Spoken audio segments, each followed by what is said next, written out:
प्राचीन काल में एक परम तपस्वी हुए जिनका नाम महर्षि दधीची था।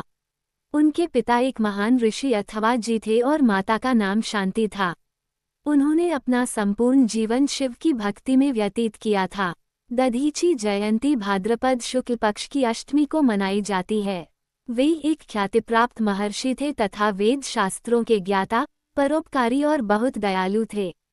उनके जीवन में अहंकार के लिए कोई जगह नहीं थी। वे सदा दूसरों का हित करने के लिए तत्पर रहते थे।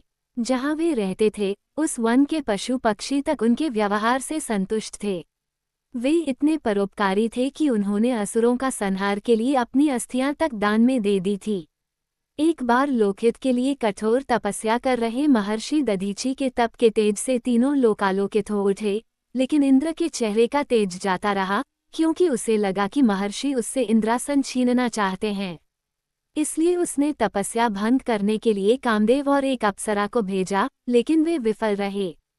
तब इंद्र उनकी हत्या के इरादे से सेना सहित वहां पहुंचा, लेकिन उसके अस्त्र शस्त्र महर्षि की तप के अभेद्य कवच को भेद न सके और वे शांत भाव से समाधिस्थ बैठे रहे।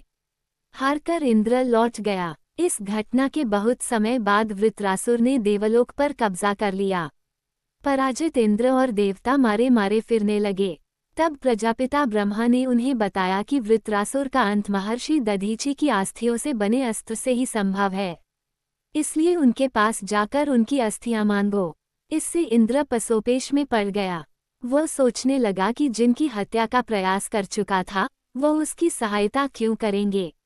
लेकिन कोई उपाय न होने पर वह महर्षि के पास पहुंचा और झिझकते हुए बोला, महात्मन, तीनों लोकों के मंगल हेतु हमें आपकी अस्थियां चाहिए। महर्षि विनम्रता से बोले, देवेंद्र, लोकहित के लिए मैं तुम्हें अपना शरीर देता हूँ। इंद्र आश्चर्य से उनकी ओर देख ही रहे थे कि महर्षि ने योग विद्या से अपना शरीर त्याग दिया। बाद में उनकी अस्थियों से बने वज्र से इंद्र ने वृत्रासुर को मारकर तीनों लोकों को सुखी किया।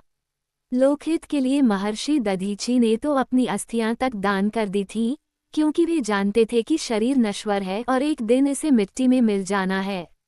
उम्मीद है कि आपको जानकारी पसंद आई होगी। वीडियो अच्छी लगी तो वीडियो को लाइक करें और चैनल पर पहली बार आते हैं तो सब्सक्राइब करना ना भूलें। धन्यवाद।